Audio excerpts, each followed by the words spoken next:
La disciplina de la adoración, la celebración de la sumisión. Por lo tanto, hermanos, tomando en cuenta la misericordia de Dios, les ruego que cada uno de ustedes en adoración espiritual ofrezca su cuerpo como sacrificio vivo, santo y agradable a Dios. Romanos 12:1. Mis memorias más antiguas del culto de los domingos a la mañana se extienden a 1950, cuando la señora White, quien lideraba al club del evangelio local, me llevaba a la iglesia con ella todas las semanas. La iglesia de la Alianza Cristiana y Misionera sobre la avenida Lime, en Long Beach, California, era una congregación de personas como la señora White, sinceras y creyentes cuyo centro era la Biblia, y sin duda inclinados a las misiones.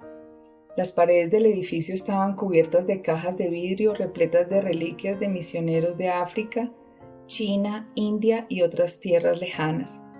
Las vitrinas estaban al nivel de mis ojos y yo estaba embelesada con ellas. Sin embargo, mis recuerdos sobre el culto en sí no son muy claros. Por más que lo intente, no me puedo acordar nada de esa hora semanal que pasaba en el culto. Mi mente está en blanco. La mayor parte de mi niñez la pasé en la iglesia bautista de Garfield y aquellas memorias son sin duda más vívidas. Los servicios eran como los de la mayoría de las iglesias bautistas de la época, una mezcla de canciones gospel, coritos y quizás algún himno, un número del coro y un sermón. He revisado mis recuerdos de aquellos años y no me acuerdo de haber pensado jamás sobre el culto colectivo. Nunca le di consideración alguna al propósito de las reuniones en el Día del Señor, excepto como un lugar para predicar.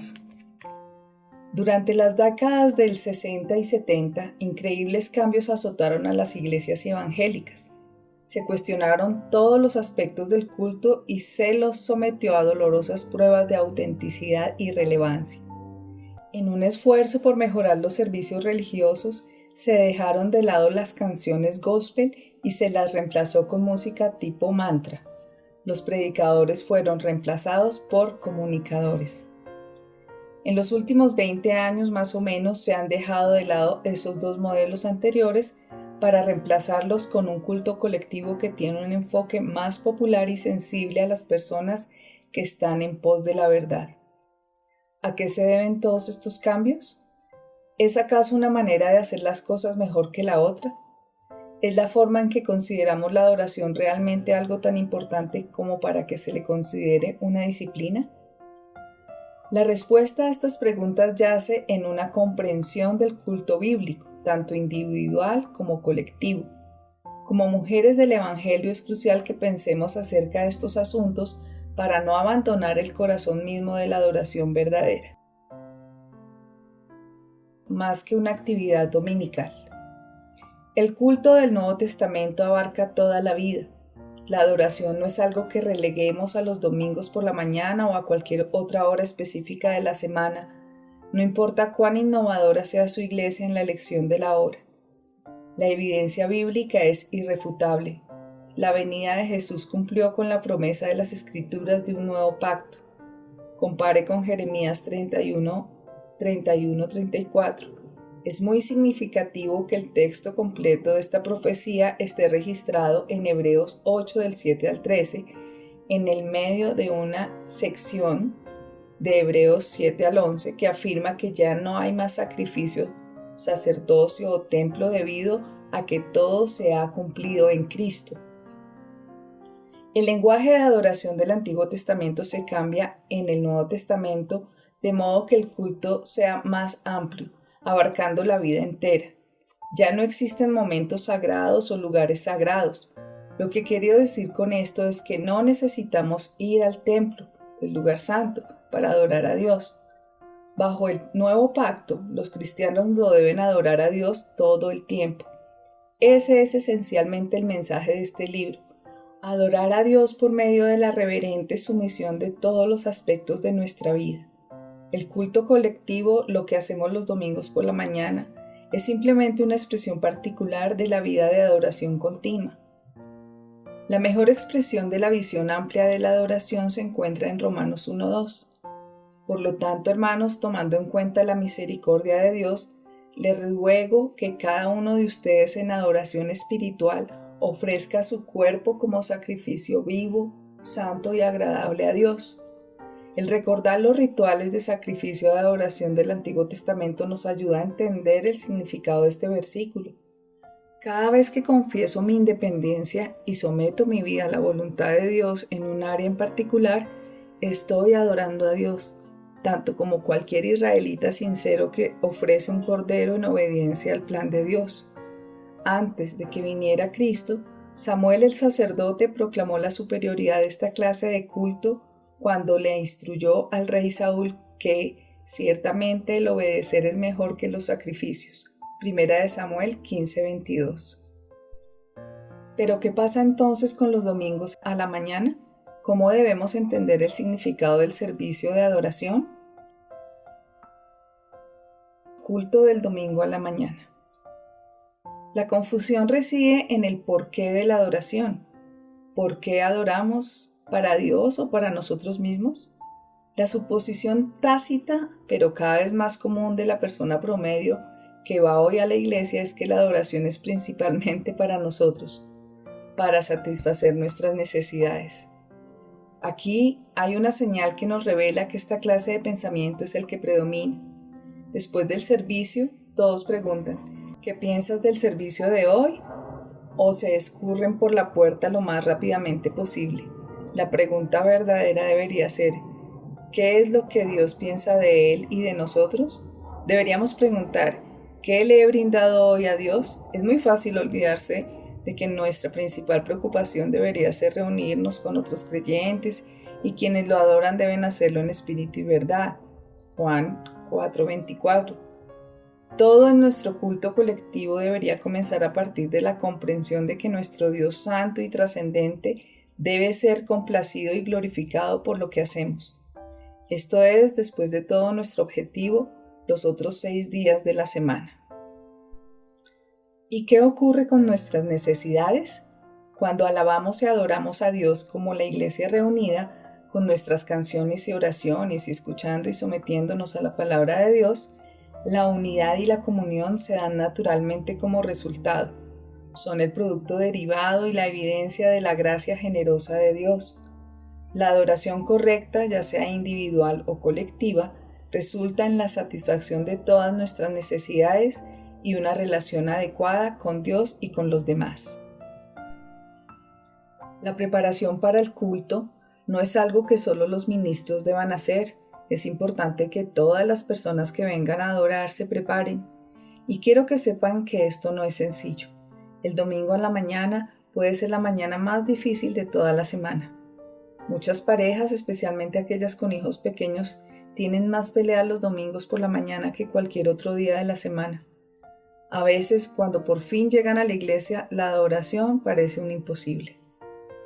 La respuesta comienza con la preparación durante el sábado. Si es posible, preparen el sábado a la noche la ropa que se pondrán el domingo. Incluso tengan planeado el desayuno para entonces.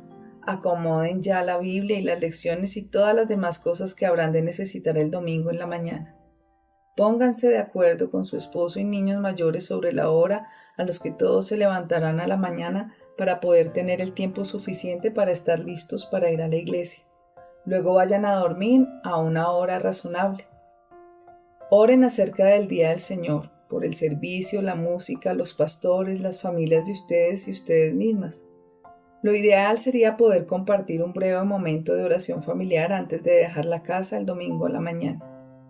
Pidan que Dios sea glorificado y que Él le hable a cada miembro de la familia. Si ustedes pueden llevar a cabo estos cambios en su fin de semana, no caben dudas que el culto del domingo mejorará. Expectantes. Debemos venir con grandes expectativas ya que experimentaremos exactamente lo que esperamos. Mi amiga Diana, cuya vida está repleta de dificultades, tiene un gran sentido de expectativa cuando concurre a la iglesia. Una vez me dijo que cada domingo en la mañana es como Navidad. Su entusiasmo se acrecienta a medida que se acerca al sermón y ella está ansiosa por escuchar y recibir el nuevo don de entendimiento de Dios y su voluntad, que el pastor desenvolverá como un regalo esa mañana frente a la congregación. ¡Qué hermoso!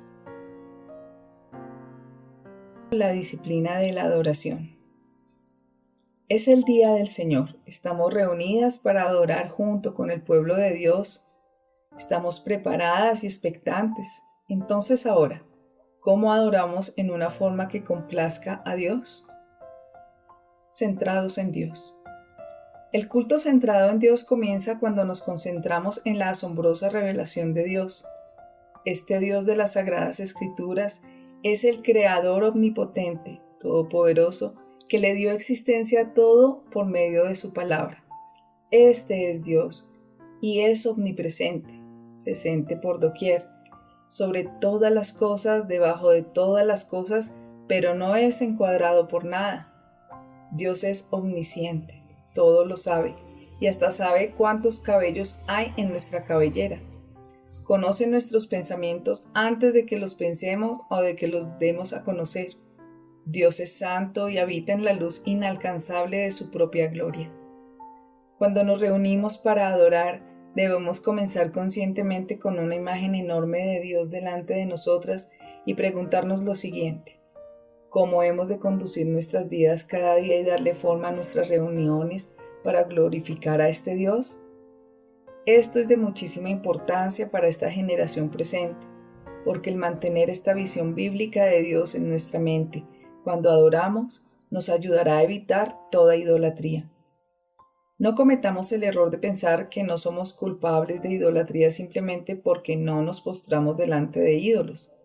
Cada vez que pensamos en Dios en una manera diferente a la manera en que lo describen las Escrituras, somos culpables de idolatría. Por cierto que la Iglesia debe estar sintonizada culturalmente y ser sensible, mejor que lo sea. El predicador debería sostener la Biblia con una mano y el periódico con la otra. Los cristianos deben ser entendidos en los tiempos. Comparen 1 Crónicas 12:32. La Iglesia debe ser creativa y relevante, atrayente al corazón de hombres y mujeres, tanto los salvos como los incrédulos. Pero la verdadera adoración debe comenzar con Dios. Jesús nos dice en Juan 4:24 que quienes lo adoran deben hacerlo en espíritu y en verdad. Adorar en verdad significa que debemos venir informadas por la revelación objetiva de la palabra de Dios sobre el magnífico Dios que servimos y los preceptos que Él ha pronunciado. En este sentido, nuestra adoración es gobernada por lo que sabemos y creemos sobre Dios. Cuanto más informadas estemos, mejor podremos adorar. Deberíamos estar familiarizadas con y tomar en serio pasajes como Génesis 1, Salmo 139, el libro de Job, Isaías 6 y 45, Juan 7, Juan 17, Romanos 1 al 3, Apocalipsis 19 y otros para prepararnos para un culto centrado en Dios. Este conocimiento de Dios a través de su palabra debería elevar nuestras expectativas e infundirnos un temor santo y reverente, como escribió Annie Dillard. Por lo general no encuentro que los cristianos fuera de las catatumbas sean demasiado sensibles a las condiciones. ¿Tiene alguno la más remota idea de qué clase de poder invocamos en forma tan despreocupada? O, como me sospecho, ¿nadie cree una palabra de eso? Es una locura que las mujeres usen sombreros de paja y sombreros de terciopelo a la iglesia. Todas deberíamos usar cascos protectores. Los encargados de acomodarnos en nuestros asientos deberían entregarnos chalecos salvavidas y luces de bengala. Ellos deberían amarrarnos a nuestros bancos. Porque el Dios durmiente puede despertarse algún día y sentirse ofendido, o el Dios que se despierta puede sacarnos y llevarnos a un lugar del que nunca podremos regresar jamás. Además de adorar en verdad, adoramos en espíritu. Noten la E minúscula que se refiere a nuestro espíritu humano, la persona interior. La verdadera adoración fluye de dentro para afuera. La adoración no es una actividad externa, sino que necesariamente es primero interior. Jesús les advirtió a los hipócritas usando las palabras de Isaías: «Este pueblo de labios me honra, mas su corazón está lejos de mí, pues en vano me honran. Marcos 7, 6-7, citando Isaías 29:13. La verdadera adoración brota desde adentro de nuestro espíritu, de los afectos espontáneos del corazón, tal como lo hizo desde el corazón de David cuando él escribió el Salmo 130. Esperé yo a Jehová, esperó mi alma, en su palabra he esperado. Mi alma espera a Jehová más que las centinelas a la mañana. Versículos 5-6. Centrado en Cristo. El Nuevo Testamento no revela a un Dios más grande que el que vemos en el Antiguo Testamento, pero nos da una mayor revelación de Dios. De modo que podríamos decir que Jesucristo nos lo explica a Dios. Juan 1:18. Hace que el Dios invisible sea visible, Dios en la carne. La enseñanza de Colosenses 1:15-18 proporciona una revelación alucinante de Dios en Cristo. Lo vemos a Él como el Creador, porque en Él fueron creadas todas las cosas, las que hay en los cielos y las que hay en la tierra, visibles e invisibles, sean tronos, sean dominios, sean principados, sean potestades. Todo fue creado por medio de Él y para Él. Versículo 16. Lo vemos a Él como el que nos sostiene. Y Él es antes de todas las cosas y todas las cosas en Él subsisten. Versículo 17. Lo vemos a Él como el objetivo. Todo fue creado para Él. Versículo 16. Esta es una afirmación sorprendente sobre Jesucristo. Nos dice que Él es tanto el punto de partida del universo como su culminación. Él es el principio y Él es el final, alfa y omega. Todo en la creación, historia y realidad espiritual es para Él y se moviliza hacia Él. Y no solo eso, sino que esta declaración revela que Jesús es el reconciliador, por cuanto agradó al Padre que en Él habitase toda plenitud y por medio de Él reconciliar consigo todas las cosas, así las que están en la tierra como las que están en los cielos, haciendo la paz mediante la sangre de su cruz. Versículos del 19-20. Dado que Cristo es la máxima revelación de Dios, Él debe ser el núcleo central de nuestra adoración.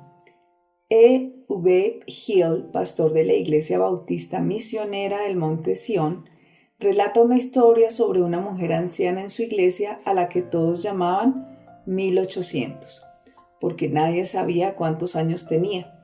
Esta señora anciana era muy severa con los predicadores visitantes porque ella comprendía muy bien que Jesucristo debía ser el centro de la adoración cristiana. Si el predicador tardaba en honrar a Cristo, ella decía, elévalo. Después de unos pocos minutos, si ella pensaba que no estaba ocurriendo, gritaba nuevamente, elévalo. Podía llegar a ser una hora muy larga para aquellos que no elevaran a Jesús. Dado que Cristo es la máxima revelación de Dios, Él debe ser el núcleo central de nuestra adoración. Cuando Jesucristo es el centro, Él es el foco que trae unidad a la iglesia. Cuando nuestra adoración se centra en Dios y se centra en Cristo, cuando estamos adorando como individuos y como un grupo, se perfecciona la unidad. El pastor y autor A.W. Tozer explicó esto muy bien. ¿Se le ha ocurrido alguna vez a usted que 100 pianos todos afinados con el mismo diapasón están afinados automáticamente entre ellos? Al ser afinados están en armonía, no los unos con los otros, sino con un estándar al cual cada uno debe predisponerse individualmente. De modo que cuando 100 fieles se reúnen juntos, cada uno mirando a Cristo, están en el corazón más cerca uno del otro que lo que podrían estar si tuvieran que convertirse en una unidad consciente y quitaran sus ojos de Dios para lograr un compañerismo más cercano. Centrado en la palabra. El culto de la iglesia primitiva se centraba en la palabra de Dios. El apóstol Pablo instruyó al joven pastor Timoteo: en tanto que llego, dedícate a la lectura pública de las Escrituras y a enseñar y animar a los hermanos. 1 de Timoteo 4:13. Al final del primer siglo, un historiador eclesiástico registró para nosotros que los cristianos habían continuado con esta práctica. En el día llamado domingo, todos los que habitan en ciudades o en el campo reúnanse en un lugar, y las memorias de los apóstoles y las escrituras de los profetas sean leídas en tanto que lo permita el tiempo. Luego, cuando haya terminado el lector, que hable el presidente, instruyendo y exhortando a la gente a que imite esas buenas cosas. La lectura pública de la palabra de Dios es importante. En nuestra iglesia nos ponemos de pie para la lectura de las Escrituras por dos razones. Primero, para fijar nuestra atención y luego, para dejar en claro que como congregación estamos juntos bajo su autoridad. Cuando Jesús fue tentado en el desierto, al citar las palabras de Moisés en respuesta a la tentación de Satanás, nos demostró que las Escrituras son nuestra vida misma.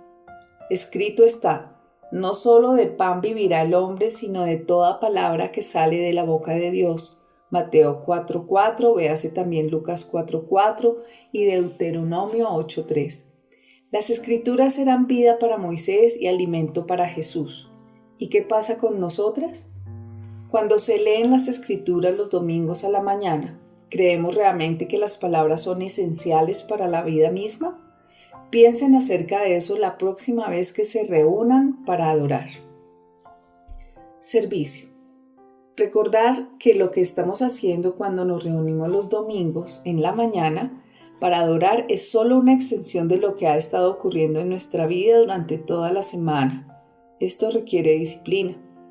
Es tan fácil aceptar la forma de pensar que dice: nosotros adoramos los domingos en la mañana.